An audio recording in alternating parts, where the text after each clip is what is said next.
Hey everyone, What If Fan here, bringing you another exciting part of What If Ninja in Jujutsu Kaisen. You can find the fanfic title and the original author's name in the description below. Make sure to check it out and show them some love. If you enjoy the video, don't forget to like, subscribe, and ring that notification bell so you never miss an upload. Alright, let's jump into it. Chapter 131, Yaga's Capture. Wow, Kazuma even helped with the assistant supervisors. Yaga asked, why does it feel like Kazuma has become the nanny of Jujutsu High? Yuki sighed and said, he stole all the limelight, and I, a special grade sorcerer, didn't even fire a single shot. Why do I feel like my presence was unnecessary? But I have to admire his strength. A post-war meeting turned into a thank you party for Kazuma. And he himself is actually sleeping in the dormitory. It would be great if I could be the one to take the spotlight. Tadu touched his nose and said with a smile, Big sister, don't say that. The previous rescue was not very. Shut up. Before he could finish, Yuki glared at him. When she thought of it, even though she was usually thick-skinned, she still felt a little embarrassed. For this reason, Tadu had to shrink his neck and shut his mouth obediently. When facing other people, even Gojo, Tadu still maintained an arrogant attitude. But with Yuki, he was always a little afraid. Yuki gave Tadu a threatening look, then smiled and explained to everyone, in fact, I just happened to arrive earlier. I definitely didn't delay on purpose. I talked about timing just to liven up the atmosphere. You all believe me, right? Everyone. We don't believe you. Yaga glanced at Yuki, wanting to scold her but not daring to. What if this crazy woman runs off abroad again and doesn't come back for several years? They had finally managed to call her back this time. They absolutely couldn't let her slip away. Jujutsu High, and even the entire world of Jujutsu, is in urgent need of high-end combat power like her. At this moment, a hunched old figure walked up. The visitor was Gakaganji. Yutaheim, Mai, Noritoshi, and the others all stood up. Old man Gakaganji, why are you here? Yaga looked toward Gakaganji with some pride. In this Shibuya incident, his school had obviously performed better. Gakaganji looked at Yaga with a calm expression and said, the order from the top has come down. Let's talk alone. As soon as these words were spoken, the atmosphere instantly became tense. Everyone turned their eyes toward Gakaganji. They knew that while the hidden danger of the Shibuya incident had been resolved this time, the higher-ups would not see it that way. Now that Gojo, whom they feared the most, had been sealed, those old guys would definitely find an excuse to stir up trouble. Nothing good was going to happen. Yaga was silent for a moment, then looked at everyone and smiled calmly. He said, you have received Kazuma's kindness this time, so you should thank him. After saying this, he left with Gakaganji. At the same time, in the Zenin clan, the gate behind the wall was tightly closed, yet it still couldn't conceal the tense atmosphere inside. Naobito was seriously injured in this incident and had even lost an arm. All the forces in the Zenin clan were now coveting the position of clan head. Among them was Naobito's own son, Naoya. In the long and ancient corridor, Naoya showed no sadness over his father's injury. Instead, he was chatting and laughing with Oji's wife, as well as Maki and Mai's mother, along with other branch family leaders, looking completely relaxed. However, anyone with common sense could tell that Naoya was subtly mocking Maki and Mai's incompetence. The indirect message was clear. These two, born unable to even sense cursed energy, were a disgrace to the Zenin clan. Dreaming of becoming powerful like Fushiguro Toji? Wishful thinking. It would be better for them to return to the Zenin clan, either committing suicide or obediently becoming servants. At least that way, they could make a small contribution. Faced with Naoya's ridicule, Maki and Mai's mother didn't respond. But beneath her sleeves, her hands were tightly clenched, nails digging deep into her flesh. Upon arriving at the main hall, Naoya walked in nonchalantly. Having been spoiled since childhood, he had never taken these elders seriously. Oji and Fushiguro Toji's brother, Zenin Jinichi, looked solemn as they discussed Naobito's injury and the successor to the clan head position. However, Naoya was still grinning, as if his father's broken arm had nothing to do with him. It could even be said that his father's misfortune was a blessing in disguise for him. This time, his goal was clear: to seize the clan head position he had long coveted. The next leader of the Zenin clan could only be him. To him, his brothers and uncles were all trash. Seeing his arrogance, Oji spoke with some displeasure. "Naoya, your father is seriously injured, and you're still acting so carelessly? Ha, why do you have to use this as an excuse to step on me?" Naoya sneered at Oji and said bluntly, "Uncle, compared to my carefree attitude, you, as a high-ranking member of the Zenin clan, only managed to produce 2 useless daughters with almost no cursed energy. I think you should step back from the fight for clan head. Because, it's embarrassing." With those words, Naoya grinned and stared straight at his uncle. If this had been in the past, he might have shown some respect. But now? There was no need for that. He dared to act so arrogantly in front of the elders because he had complete confidence. Even at a young age, he had perfectly inherited his father's curse technique. And he had always displayed exceptional talent. Now, he was already a first-grade sorcerer, and it was only a matter of time before he surpassed his father, Naobito. In the future, he might even become a special-grade sorcerer. However, Chapter 132, New Zenin Clan Leader. As soon as he uttered the blunt words, Oji's heavy punch reached his face. A strong wind whistled past. Oji looked angry. Although he himself was ashamed of giving birth to Maki and Mai, over the years, no one had ever dared to say such provocative words to his face. The next moment, Naoya, who possessed projection sorcery, moved extremely quickly and easily sidestepped, dodging the attack. A cold light flashed. Junichi's long sword tore through the screen and slashed toward his neck. Suddenly, a voice interrupted the fight between the three. A butler in a black robe appeared at the door, holding a piece of paper with Naobito's opinions written on it. The butler opened the wooden door and stepped into the house. He was not surprised at all by the signs of fighting inside. This kind of scene was nothing new to him.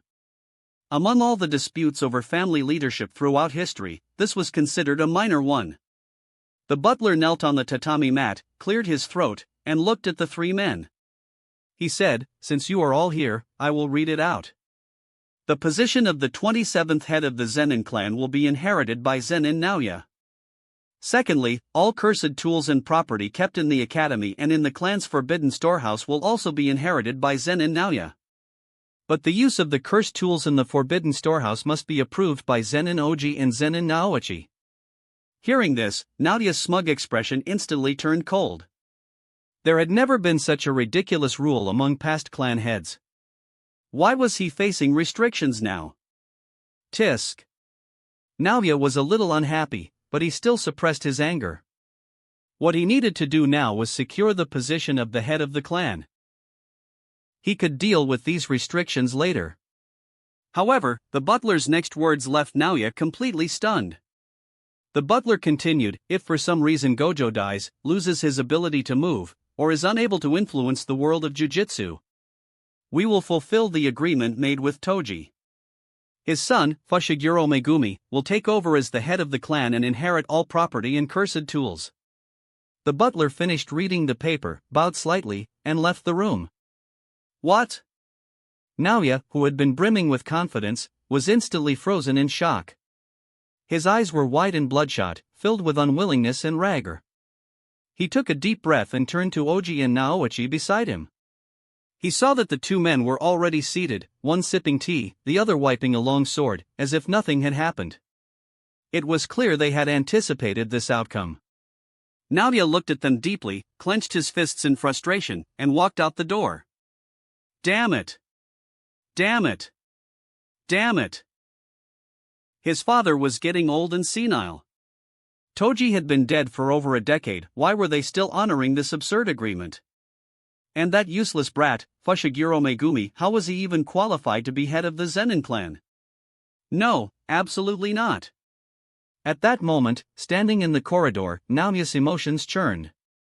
The silent roar in his heart completely contrasted with the smug confidence he had felt upon arriving. Just as he was fuming, an insidious idea crept into his mind. An evil smile formed on Naoya's lips. In that case, he can just kill Megumi. Solve the problem at its root. That way, those old geezers would have no excuse to restrict him. The position of head of the clan would be his alone. Perhaps Megumi had never even wanted the role, but that didn't matter. A man is innocent, but possessing a treasure makes him guilty. If Megumi dared to stand in his way, he had to be prepared for an accidental death. Soon, Naoya obtained Megumi's approximate location through the clan's intelligence network.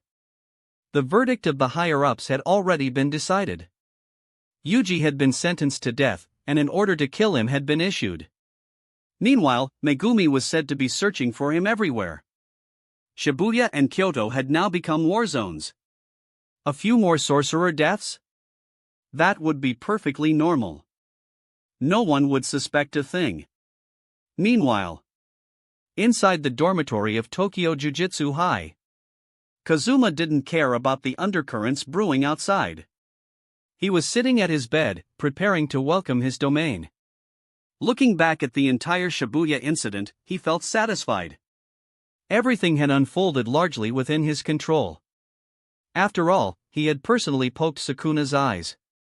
It was hard to describe the experience, just strange. They were the eyes of the King of Curses, after all. It was only natural they felt different from an ordinary person's.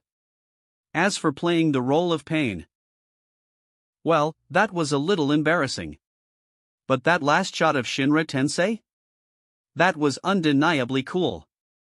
Mission accomplished? Then why hadn't the system activated yet? Could it be that all his efforts were in vain? Just as Kazuma was starting to feel uneasy. Ding! Congratulations to the host for completing the mission. Rewards are being distributed, domain expansion, Black Flash Octagon Cage. A cold mechanical voice echoed in his mind, and Kazuma felt a sudden jolt, as if electricity coursed through his body. Then, everything went dark. When he regained his senses, he found himself inside a new space. Kazuma looked down and saw a bright red carpet beneath his feet, and at some point, he had equipped fighting gloves. A loud sound echoed from the massive screen behind him, followed by the roar of a virtual audience. Kazuma turned to see the screen light up, displaying a photo of himself in a dynamic pose. The corner of his mouth twitched. Wow, this domain felt really real. Could he actually pull enemies into this octagon cage for one-on-one battles? The cage was enclosed by iron netting, and the ground bore dark red stains of dried blood. Above him, a score counter hovered in the air, presumably tracking accumulated points. Under the dazzling lights, the surroundings were packed with audience seats, yet, eerily, they were all empty. Chapter 133, Kazuma's Domain. At this moment, the system reverberated throughout the realm. Domain expansion, Black Flash Octagon Cage. Once opened, you can designate one person and force them into a fight to the death. The final victory or defeat will be determined by points. In this area, only physical techniques can be used, and only by executing Black Flash can one inflict damage on their opponent. As the system introduction ended, the scene before Kazuma's eyes distorted and changed.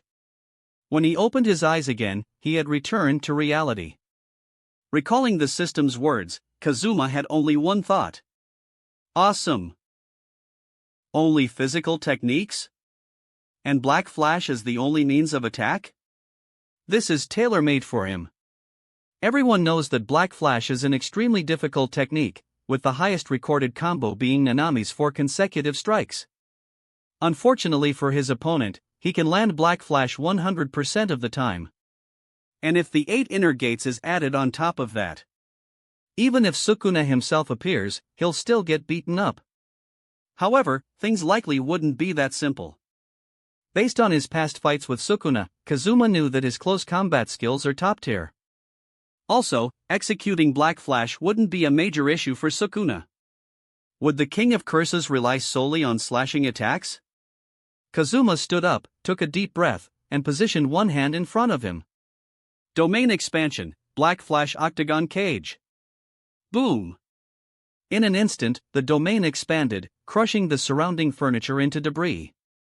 Soon, the octagonal iron mesh cage he'd envisioned materialized before him. Kazuma nodded in satisfaction and, with a mere thought, deactivated the domain. Just then, a knock sounded at the door. Kazuma opened it to see Yuki standing there. But this time, she wasn't her usual laid-back self. Instead, she frowned, looking at him with a serious expression. She said, "As much as I'd love to ask about your type and women, there's something more pressing right now. Come with me. Everyone's waiting for you." Soon, under Yuki's guidance, Kazuma arrived at a secluded classroom. The air was heavy, and the atmosphere was very tense. Most of the staff were present, their expressions grim. Only Yuji and Megumi were absent. Judging by their faces, Kazuma had already guessed why he was called here. After the Shibuya incident, he knew the higher-ups would issue a kill order. At this moment, Yaga stepped forward, guiding Kazuma to a seat before addressing the room from the podium. "Time is short, so I'll be direct. I received word from Gakkaganji. The higher-ups have made their decision." Yaga laid out everything he had learned. Most of the initial points matched the expected course of events, nothing surprising.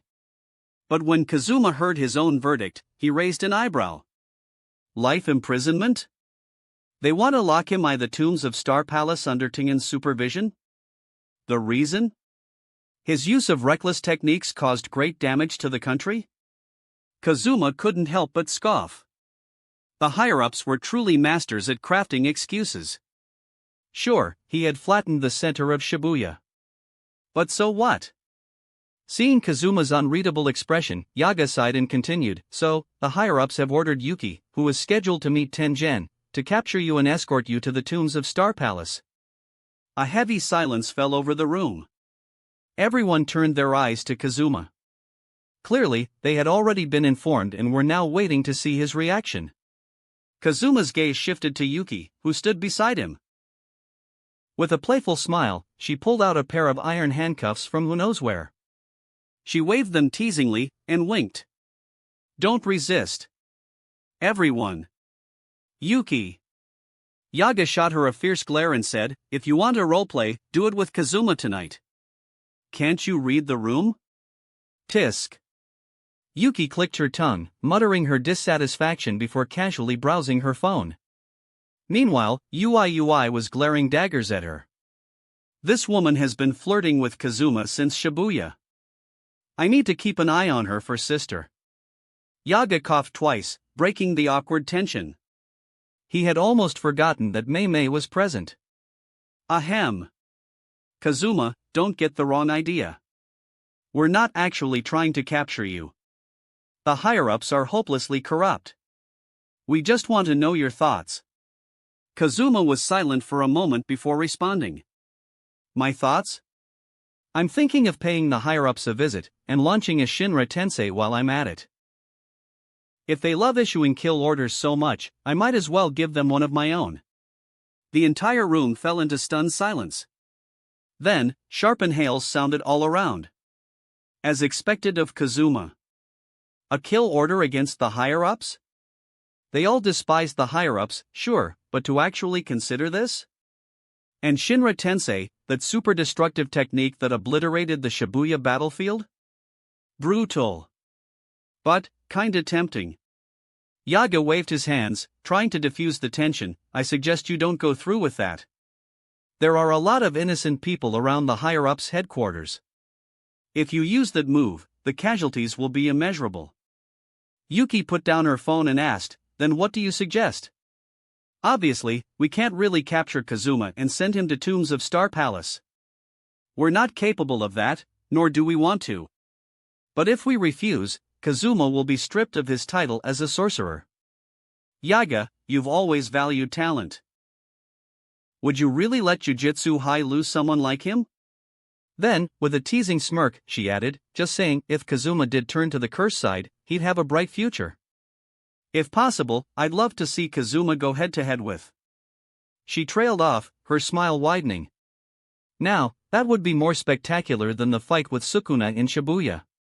Chapter 134, A New Long-Term Mission. Yuki licked her red lips, revealing an extremely excited look. Others may not know, but as a special grade sorcerer, she could feel Kazuma's terror more clearly. Especially the move that destroyed Shibuya, it made her question who the strongest person in the world truly was. Nobara snorted coldly and drove the nail deep into the table. She asked, "Why don't we just rebel against the higher-ups and become the masters ourselves?" As soon as she finished speaking, many people, like Kazuma, gave a thumbs up to Nobara. This caused Nobara, who had been so passionate just now, lower her head shyly. After hearing these words, Yaga's mouth twitched wildly. He said, "Things are not as simple as you think. If we kill those senior executives, new ones will take over. Moreover, there is an extremely complex network of relationships behind this, with too many unknowns. The top leaders have been in office for so many years. They must have their own trump cards. It may not be that easy to kill them all." Yaga took a deep breath, his gaze deep and unreadable. He reached into his pocket, pulled out the prison realm, and held it up for everyone to see. He said, "From today on, I am no longer your principal, and I will no longer be involved in anything you do from now on. The top brass said that anyone who dares to try to remove the seal on Gojo will be killed without mercy, so I will be the initiator." As he spoke, Yaga threw the prison realm into Kazuma's hands. "The culling games is about to begin, and we can't be without Gojo, so I hope you can help everyone rescue him. Please, this is my lifelong request." Yaga bowed deeply to Kazuma, recalling the scene when he had first met him. Back then, Kazuma had beaten him up and displayed his unparalleled talent. And now, no one knew how strong he truly was. Perhaps, just below Gojo? If he helped, he would definitely be able to assist everyone at the school. They had already discussed it long before. Or Kazuma had arrived. They had decided to go against the higher-ups. The higher-ups feared Gojo and refused to allow anyone to unseal him, but they had to do it anyway. Kazuma raised an eyebrow at Yaga's words. Was this the start of setting up a flag? Others might not know, but he understood very well. Yaga hadn't revealed everything about the decision of the higher-ups. He had deliberately concealed the fact that he had been sentenced to death. Would this middle-aged man, who always looked burly and serious, really choose such an ending just because he had lost all faith in the higher-ups? Just then. Ding! Congratulations to the host for triggering a long-term mission. Win over all the sorcerers of Jujutsu High and replace the corrupt high-level officials. Reward, Rinne Sharingan. Kazuma was shocked. Rinne Sharingan? What was the system trying to do? Was it prompting him to activate infinite Tsukuyomi? What was so wrong about living in a world of genjutsu? After calming down, Kazuma fell into deep thought. Now that he already possessed the Rinnegan, the Rinne Sharingan upgrade wasn't too tempting. But as he'd always said, you might not need something, but you still shouldn't refuse it. Winning over Jujutsu High's strongest sorcerers was just a matter of convenience. He could take his time with it. Kazuma rested his chin on his hand and pretended to contemplate. After a while, he said, I can agree. After all, Jujutsu High is Jujutsu High, and senior executives are senior executives. Everyone was delighted to hear Kazuma speaking so sensibly. But Kazuma stood up, scanning the faces in the room before flashing a slight smile. I need everyone at Jujutsu High to promise me one thing. At that moment, everyone looked at Kazuma in confusion.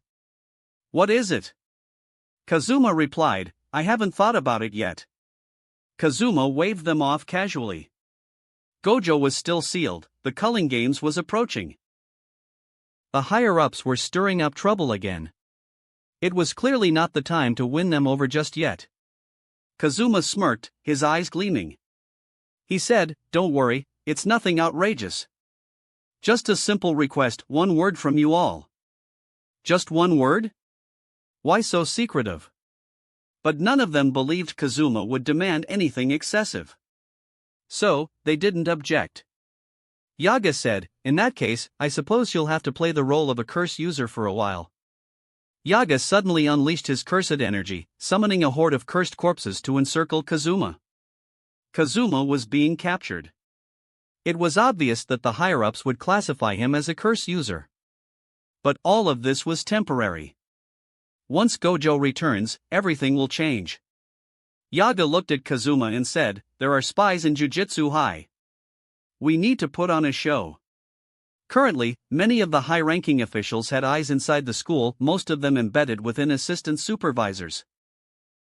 Given Kazuma's strength, it was reasonable to assume he could break through their encirclement and escape. But they had to make it convincing. There needed to be the sound of a struggle, at the very least.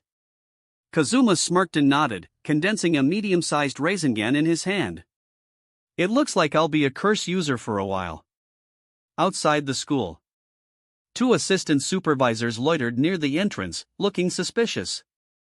"Hey, why haven't Yaga and the others acted yet? There's been no movement at all." "Yeah, you don't think they're up to something, do you?"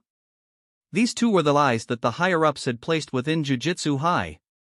Their job was to report any irregularities immediately. Just as they were growing suspicious. Boom! A deafening explosion rocked the entire courtyard, sending a violent shockwave in all directions. The ground trembled beneath their feet. The 2 supervisors locked eyes, panic flashing between them. A fight really broke out? From the courtyard, a towering figure stood amidst the destruction, exuding an overwhelming aura of cursed energy. Chapter 135, Kazuma becomes a curse user. "Kazuma, don't do anything stupid. Follow me to Master Tengen right now. Maybe you'll get another chance to come back in the future." Yaga casually threw out 2 cursed corpses and shouted, "Don't resist anymore, Kazuma." Looking up, Kazuma stood in the air, holding a Rasengan in his hand, ready to launch. His face flushed with anger as he looked down and roared, "How ridiculous! Who was the one who dealt with the numerous curses in Shibuya? Who was the one who killed the 3 disaster curses? Where were the higher-ups when I was desperately fighting Sukuna? Where were they when Sukuna was nearly cut to pieces? And now, they want to throw me into prison for life just because I damaged a few buildings? Screw the senior executives. Those old men are nothing. They think they can restrict my freedom? Me, Kazuma?" With that, Kazuma hurled the Rasengan without hesitation. "Careful!" Yuki quickly created a barrier, shielding everyone. Boom! As the Rasengan exploded, white light engulfed the entire courtyard, shaking half of Jujutsu High. By the time the energy had subsided, Kazuma was gone. In the ruins below, the students and teachers clutched their chests, coughing from the shockwave. Outside the school, the 2 spies stood frozen, their legs trembling. They had heard of Kazuma's power, but witnessing it firsthand was something else entirely. One of them snapped back to reality and said, "They really couldn't stop Kazuma. Did you get it all on record?" "Yeah. Let's go. I don't want to be in this damn place a second longer." As they hurried away, a crow flapped its wings and landed in the courtyard. Mei slowly opened her eyes and said, "The spies are gone." At that, everyone exhaled in relief. Yuki sighed, looking at where Kazuma had disappeared. Tisk, tsk. I never knew Kazuma was such a good actor. Especially that last bit when he cursed the higher-ups.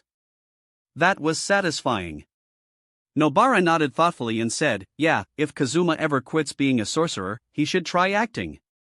Yaga said, "Well, now that the prison realm is with Kazuma, we don't have to worry about the higher-ups scheming against us. You can help Shoko for now and see if there's any way to unseal the prison realm. If that doesn't work, we'll have to ask Master Tengen." Yaga sighed and turned away. Panda looked at him in confusion and asked, "Dad, where are you going?" Yaga waved a hand dismissively and said, "I am going to find old man Gakaganji. I want to have a drink and unwind." Hearing this, Panda frowned and asked, "Why do I feel like he's hiding something?" Early morning. Shibuya. On an empty street, a scarred boy stood alone. He already knew the higher-ups' decision. During the Shibuya incident, Kenjaku had force-fed him dozens of fingers. Counting the ones he had swallowed before, that made 15. At this moment, he fully understood how dangerous he was. Sukuna's presence inside him was growing harder to suppress. He was like a bomb, ready to explode at any moment. If Kazuma hadn't been there during Shibuya, who knows how many more would have died? Even if he hadn't been the one killing people, his body was still being used to do it. Yuji, always kind at heart, couldn't accept that. He had considered staying with Kazuma. But once he heard about the execution order against him, he made his decision. He didn't want to die, but he didn't want to drag them down either. Now, all he could do was take out as many curses as possible before losing control. Looking around at the empty, ruined streets, Yuji took a deep breath. Then, he clapped his hands together, determination flashing in his eyes. Bang! A sharp clap broke the eerie silence of the morning. Behind him, the ocean surged. Giant cursed spirits burst from the water, creating massive waves. Yuji didn't hesitate. He sprinted forward, dodging the cursed spirits lunging at him. These grotesque creatures, sensing a human nearby, charged at him like starving beasts. But their low intelligence blinded them to the truth. The one they thought was prey was actually the hunter. In a dark underground parking garage, Yuji stopped running. He took a deep breath and shouted, "Divergent Fist." The powerful voice echoed through the dimly lit structure. A pair of eyes snapped open in the shadows. They gleamed with an icy sharpness as blood-red cursed energy flared. Whoosh! A blinding red streak cut through the darkness, compressed blood flashing like a laser. The beam shot forward, piercing through the cursed spirits one by one like a skewer through candied fruit. Chapter 136, Yuji and Choso vs. Naoya. Seeing this, the other cursed spirits finally understood the horror before them. They tried to turn and flee. But Yuji had already positioned himself at the garage entrance, blocking the only way out. He bent his body slightly, clenched his fists, and unleashed a devastating punch. Bang! The sheer force obliterated the cursed spirits in an instant. As Yuji hurled a Rasengan, the last bat-cursed spirit in the sky, attempting to escape, was struck down instantly. With that, silence returned to the streets of Shibuya. Choso stepped forward slowly. His cold expression softened the moment his gaze landed on his younger brother, Yuji. At that moment, he couldn't help but marvel at Yuji's remarkable strength. He had effortlessly eliminated so many cursed spirits with just raw physical power. Compared to their previous battle at Shibuya Station, Yuji had grown significantly stronger. After a round of generous praise, Choso patted Yuji's shoulder and said gently, "Take a break. You've been fighting all day and night, even a machine would break down." Yuji frowned. Over the past few days, Choso had been constantly praising him. It was starting to get annoying. But more than that, it made him curious. How did this man, who so firmly claimed to be his biological brother, come to that conclusion?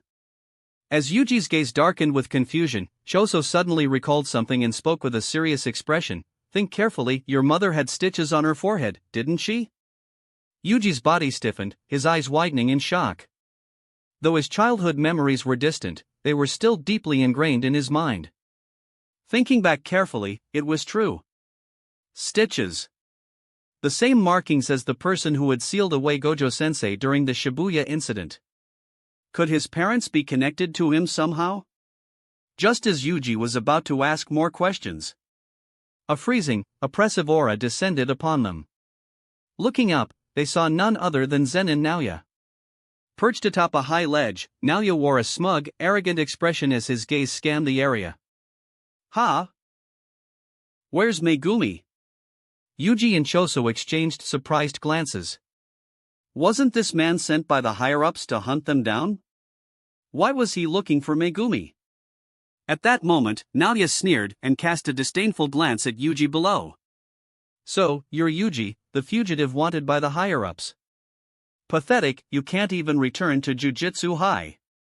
Your so-called protector is gone, and now, no one can save you. But don't worry. You're not my target.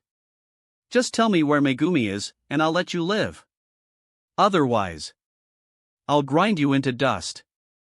Yuji scowled at the arrogant provocation. But what concerned him more was Naoya's reason for seeking Megumi. Judging by his tone, it was nothing good. Yuji narrowed his eyes and asked, "What do you want with Megumi?" Naoya looked down at Yuji like he was worthless trash and replied without hesitation, "Nothing much, he just happens to stand in the way of me becoming the head of the Zenin clan. So I need him to die. But I suppose you really don't know where he is." A sinister smile spread across Naoya's face. In the next instant, his figure flickered, launching a deadly attack. Even though Yuji wasn't his target, killing him would certainly boost his reputation. Such a feat would solidify his standing in the Zenin clan. Naoya's speed was astonishing, and his strike was about to land. But Choso's fury erupted. "Anyone who dares lay a hand on my brother dies." A blood-piercing technique forced Naoya to halt his attack and retreat. At the same time, the two brothers launched a counterattack. Yet, having mastered the teachings of the Zenin clan's elite, Naoya performed his projection sorcery effortlessly, dodging their attacks with ease. Even as Yuji and Choso came at him with relentless speed, Naoya remained unfazed. He smirked, finally acknowledging their strength. Their attacks and reflexes were already on par with first-grade sorcerers. "Looks like he'll have to get serious." "Ha! Since you insist on resisting, let me show you the true power of the big three sorcerer clans." Just as the battle was about to escalate, a massive cursed energy surged through the skies above Shibuya. The sheer pressure was suffocating. Even for seasoned sorcerers like them, it was hard to breathe. Yuji's eyes widened in shock. This overwhelming presence. Could it be? No. As the intensity grew, Yuji immediately dismissed the thought. This wasn't Gojo's cursed energy. It was darker, colder, more sinister. It felt like an abyss, a demonic force rising from the depths of hell. Not only that, the sheer density of cursed energy surpassed even Gojo's. Who else in the world of Jujutsu could possess such terrifying power? In the next instant, a flash of light streaked through the sky. A frail-looking young man with dark circles under his eyes materialized before them. Though his appearance was weak, something about him sent a primal fear coursing through their veins. It was as if a monstrous cursed spirit lurked behind him, waiting to be unleashed. Yuta narrowed his eyes. Why was a member of the Zenin clan here? Apart from Maki, he didn't know any of them personally. But judging by the man's clothing and aura, he was undoubtedly a high-ranking Zenin. Yuji instinctively took a step back as Yuta leveled his blade at him. Clearly, he had never met this man before. But little did he know. This was the executioner sent to take his life. Choso reacted instantly, stepping in front of Yuji. The real battle was about to begin. Chapter 137, Yuji vs. Yuta, in a race. Choso knew very well that this sorcerer who had appeared in Shibuya was most likely the executioner who wanted to take his younger brother's life. Moreover, the strength of the person approaching was extremely powerful, far surpassing the Naoya he had fought before. Yuta held the sword in one hand and slowly walked toward the three. With a single swing, he effortlessly tore through the solid wall blocking the road. Cold words escaped his lips. "What do you two have to do with Yuji?" The moment those words were spoken, 2 drops of blood quietly condensed in Choso's palm. Sure enough, his earlier judgment was correct. This was yet another executioner targeting his brother. Feeling the oppressive weight of cursed energy as powerful as Gojo's, Naoya instantly discarded his arrogance. He raised his hands with a smile and laughed. "You're Yuta-kun, right? I've heard of you for a long time. Don't misunderstand. I have nothing to do with them, and I'm not your enemy." The legendary special-grade sorcerer Yuta is truly impressive. Then, Naoya even tried to get closer to Yuta by claiming he was Maki's relative. Although Naoya had been arrogant since childhood, he wasn't a fool. If he recklessly picked a fight now, it would be suicide. Yuji was stunned. So this frail-looking guy in front of him was the Yuta-senpai that Megumi had mentioned? With the sudden arrival of a special-grade sorcerer, each of them was calculating their next move. At this moment, a deep voice whispered beside Yuji's ear. Prepare to escape. This guy is beyond our league. Suddenly, Choso shouted, Yuji, run. Yuji clenched his fists, stared at the man's back for a moment, then turned and ran. Naoya chuckled and said, go after him, Yuta-kun. I'll handle the obstacles in your way. But once you kill Yuji, don't report it to the higher-ups just yet. I'd like to use him as bait. Without hesitation, Naoya launched an attack on Choso. At the same time, Yuta flickered like lightning, slipping past Choso's defenses and chasing after Yuji's retreating figure. Damn it! Choso, restrained by Naoya, was furious. Without hesitation, the red blood in his palm shot toward Naoya. Meanwhile, the chase continued through the streets of Shibuya. Two figures weaved through the roads at incredible speed. Yuji knew he couldn't match Yuta in a fight. From the start, he had no choice but to run at full speed. Even without looking back, he could sense the terrifying presence trailing him. And worse, it was getting closer. Yuji risked a glance and was stunned. What insane speed! Even while wielding a long sword, Yuta was catching up in mere moments. At this rate, it wouldn't be long before that blade found its mark. On the other side, the battle was growing fiercer. Despite fighting with everything he had, Choso remained painfully aware of his brother's danger. In that moment of distraction, bang! Two heavy punches slammed into Choso's chest. He staggered back, blood dripping from the corner of his mouth. Naoya sneered and said, that technique, the blood manipulation technique from the Como clan, huh? What a coincidence! My speed completely negates it. You're utterly outmatched. Naoya spread his hands, smirking at the bloodied figure in front of him. He didn't even see Choso as a real opponent. The only move that could threaten him 100 refinements required too much time to charge. And in actual combat? He wasn't going to give his enemy that chance. So just wait patiently while your brother's corpse is dragged back. This is checkmate. But Choso ignored the taunts. Wiping the blood from his lips, his eyes burned with fury. You dare stand between me and my brother? You're already dead in my eyes. Whoosh! Two hidden blood arrows shot from his sleeves. Naoya sneered, insects like you never stop struggling. Meanwhile, on the street, Yuji vaulted over a rusted white car. Slash! A sword strike followed immediately, slicing through the vehicle like paper. Even Yuji's jacket was torn at the waist. A fraction slower, and he would have been cut in two. Cold sweat ran down his back. That was too close. Yuta, still in pursuit, sighed. Dodged again, huh? Back overseas, even exorcising a special-grade cursed spirit didn't take this long. But this junior before him. His movements were bizarre, and his raw physical talent was on par with Maki's. Yuta kept his pace and sighed. Come on, Junior, don't be stubborn. Just put on a little act for me. Just then, a deafening roar erupted ahead.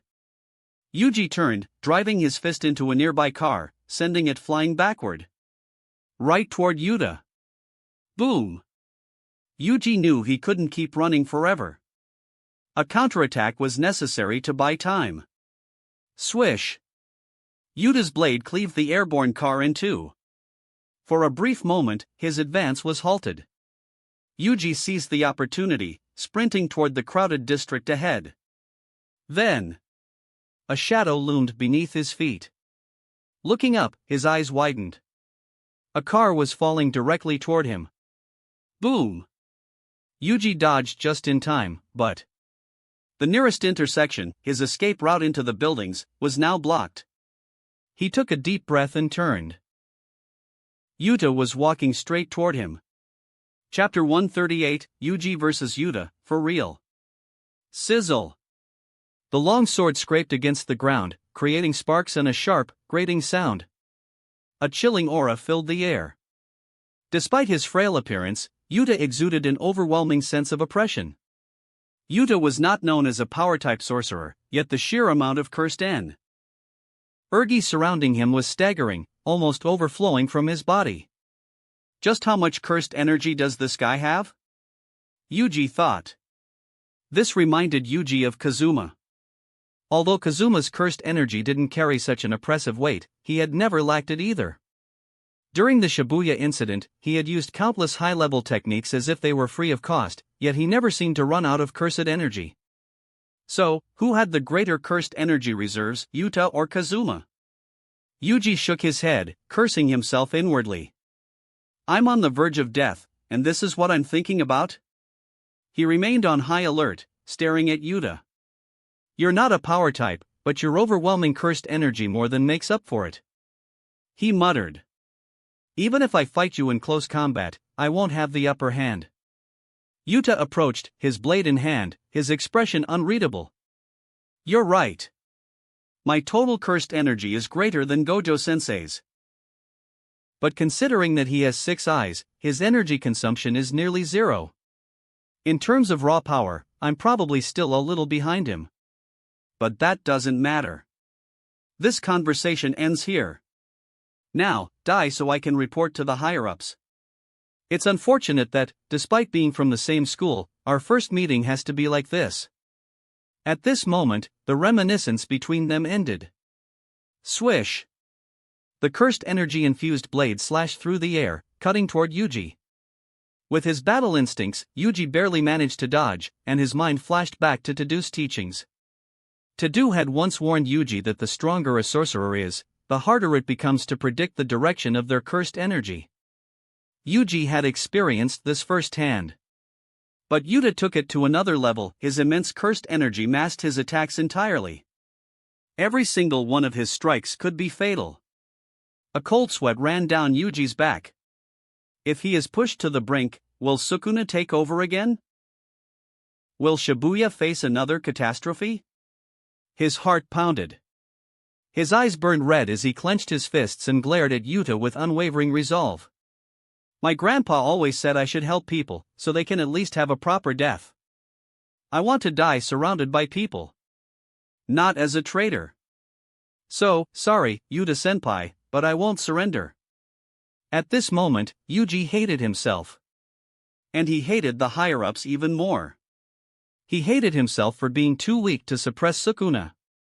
And he hated the higher-ups for making it impossible for him to even hope for a proper death. Dying at their hands? Ha! Grandpa, you made it sound so simple. But now, even dying with dignity is a luxury. Yuji's sudden outburst made Yuta pause for a moment. For the first time, a flicker of hesitation crossed his face. Because, in that moment, he saw a glimpse of his younger self in Yuji. He had heard of Yuji's past. And, in a way, their experiences weren't so different. He, too, had once been imprisoned in a dark, talisman-covered room. He, too, had been sentenced to death by the higher-ups. He, too, had once been saved. But Yuta quickly shoved those thoughts aside. He had made his decision. With his sword in hand, he lunged at Yuji again. Clang! The two figures collided instantly. Yuta's attacks came faster and fiercer. Every strike aimed at Yuji's vitals. Yuji's eyes locked onto Yuta's blade. He knew that if he doesn't destroy that sword, he'll be dead. Dodging and weaving through the streets, Yuji used abandoned cars as cover, trying to buy time. Just as he vaulted over a scrapped SUV, Yuta appeared behind him like a ghost. Slash! Yuji barely reacted in time, swinging his arm up to block. But instead of flesh being torn apart, clang! A metallic ring echoed through the air. Yuji had grabbed a fruit knife from the SUV. It was the only weapon he had at the moment. The two clashed again. But Yuta's experience far surpassed Yuji's. Yuji focused too much on Yuta's blade, ignoring his stance. Yuta saw the opening and struck. Bang! A brutal kick sent Yuji flying.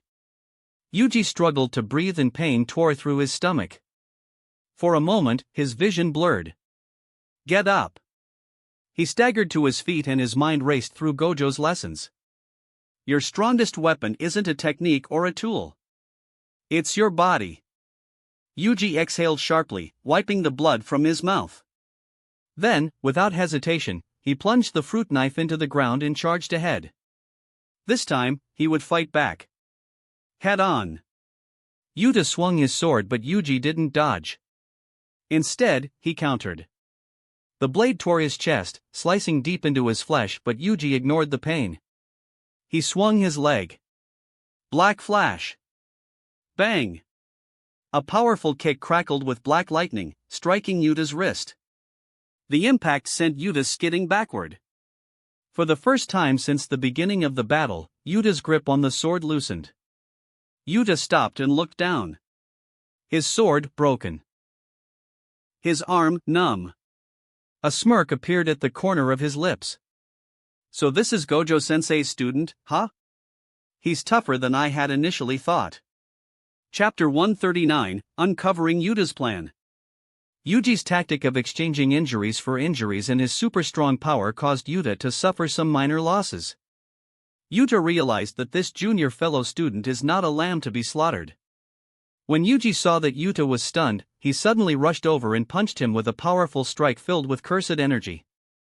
However, the next second, a pale giant hand that seemed to come from hell tightly grasped his head.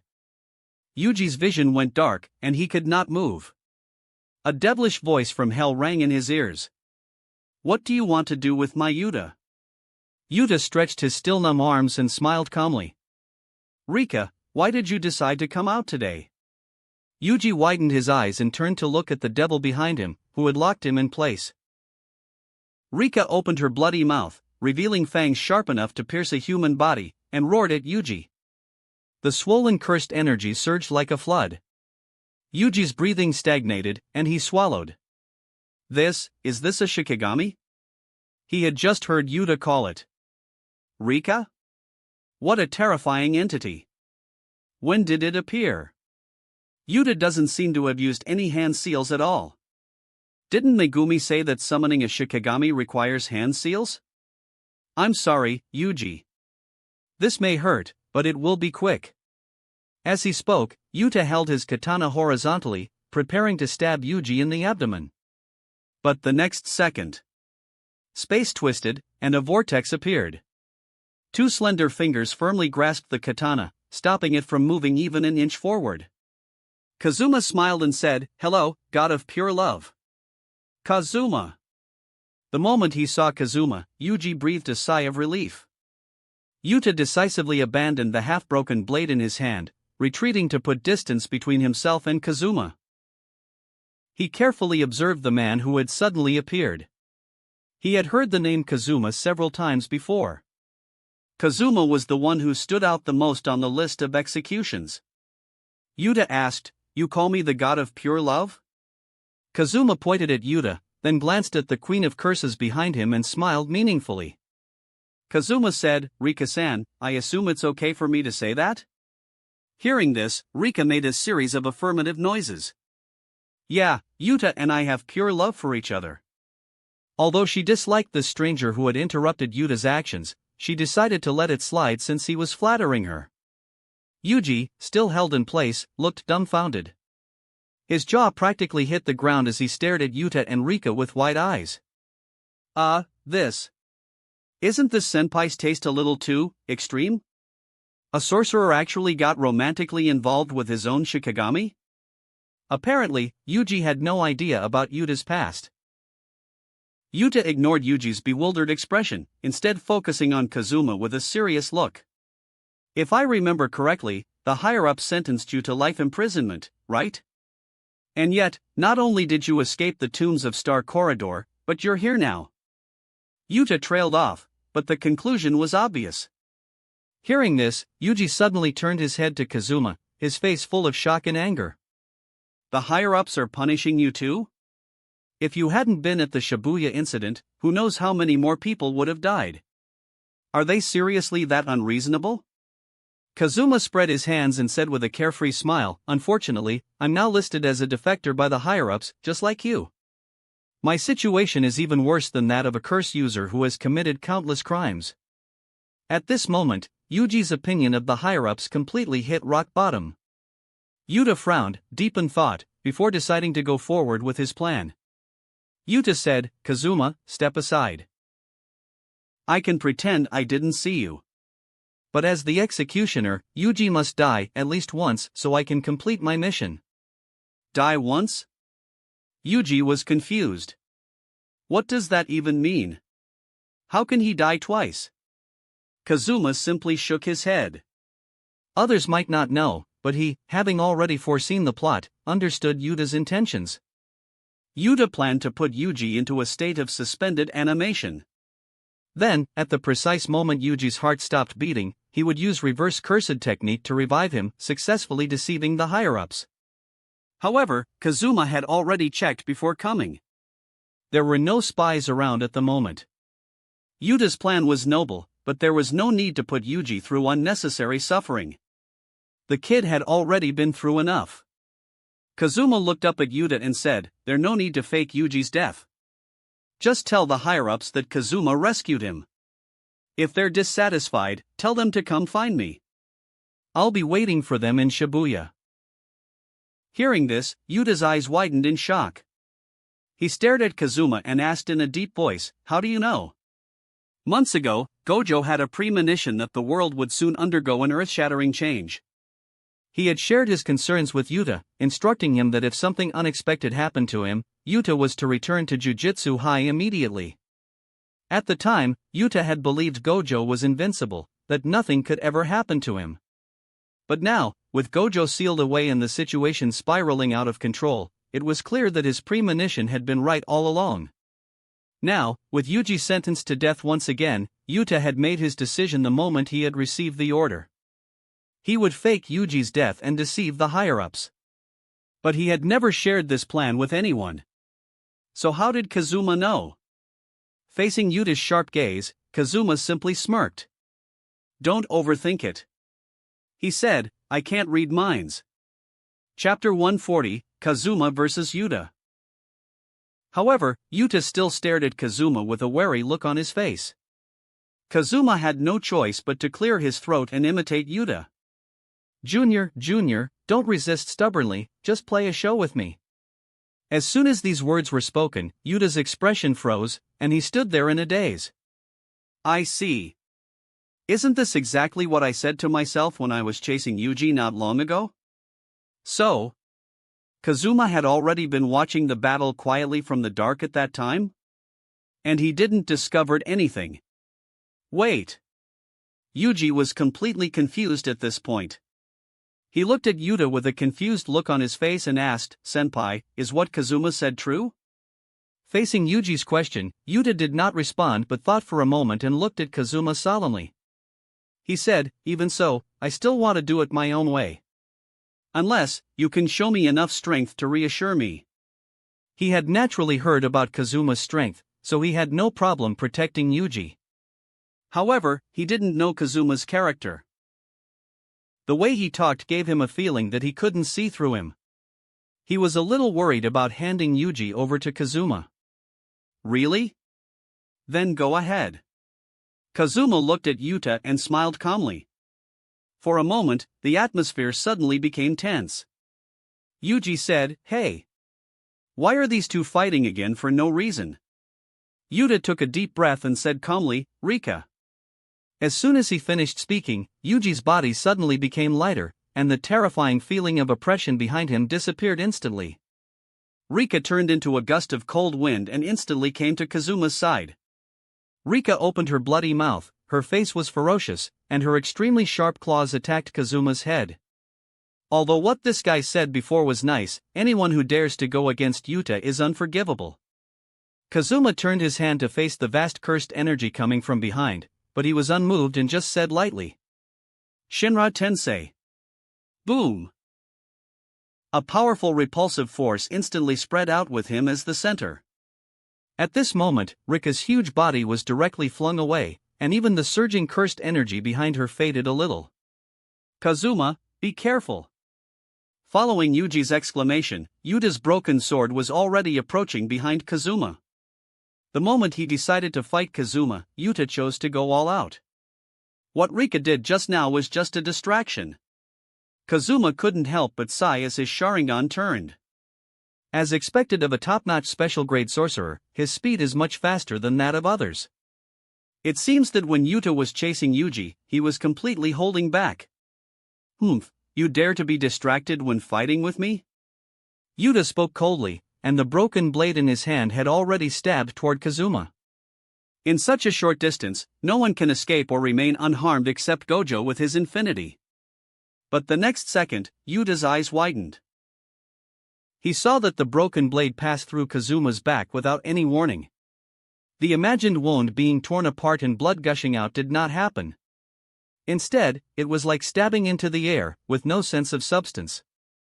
Then, due to inertia, Yuta passed through Kazuma's body. Seeing this, Yuta's expression froze slightly. How is this possible? What a weird technique. In the moment he was stunned, Kazuma's fist was already approaching his face. Bang! The two men quickly started fighting. At first, Yuta was able to fight Kazuma back and forth with the huge amount of cursed energy in his body, but as time went on, Yuta became more and more frightened. Kazuma's punches were full of black flashes, which shocked Yuta greatly. Feeling his arm numbed by the shock, Yuta blocked with his sword, using the force to create distance. Yuta's indifferent face showed a hint of shock. How many black flashes did Kazuma use just now? Yuta shook his head mentally, he had lost count. He only knew that every strike of Kazuma was extremely casual. But even when he was so casual, punches, kicks, and even elbow strikes were infused with black flashes? When did Black Flash become so easy to pull off? Yuji, who was watching from a distance, was also extremely shocked. Is this real or fake? Didn't Gojo-sensei say that Black Flash must be performed under high concentration? And it is only possible when cursed energy is infused within less than 0.000001 seconds after the hit? Most of the time, when he was in desperate situations, he managed to execute it based on instinct. But Kazuma's moves just now seemed very easygoing, right? And yet every punch resulted in Black Flash? Kazuma didn't think too much about the two people's shock. According to the plot, everyone would be able to use Black Flash in the later stages. With Yuta's talent, it is not difficult to perform Black Flash continuously. Later, Yuji used Black Flash as his most basic attack, even causing soul damage that troubled Sukuna. At the moment Kazuma was thinking, Rika's huge figure quietly appeared above him. Seeing the curve on Kazuma's mouth, Yuta quickly spoke out to stop her. "Rika, stop." After hearing this, Rika gave up the attack and quickly floated behind Yuta, rubbing her cheek against his and saying coquettishly, "Yuta-kun, I was almost there." However, Yuta, with his pupils trembling slightly, said solemnly, "No, he had seen you." "What?" Rika said with some dissatisfaction, "I just went around him easily, does he have eyes on his back?" Having said that, she stopped abruptly. She saw that the place where she was just now was filled with sharp wooden thorns. If it wasn't for Yuta's reminder, Rika would not have been able to escape. "That's it. I recognize your strength." Yuta sighed and looked at Kazuma. After all, they were both Gojo's students. A simple test was enough. There was no need to fight to the death. Although he still had many moves he hadn't used yet, Kazuma in front of him was definitely one of the top special grade sorcerers. That wraps up this part of What If Ninja in Jujutsu Kaisen. Thanks so much for listening. As always, new parts drop every 4 days, so be sure to stay tuned. If you enjoyed the video, don't forget to like, subscribe, share it with your friends, and please consider supporting the original author as well. See you in the next one.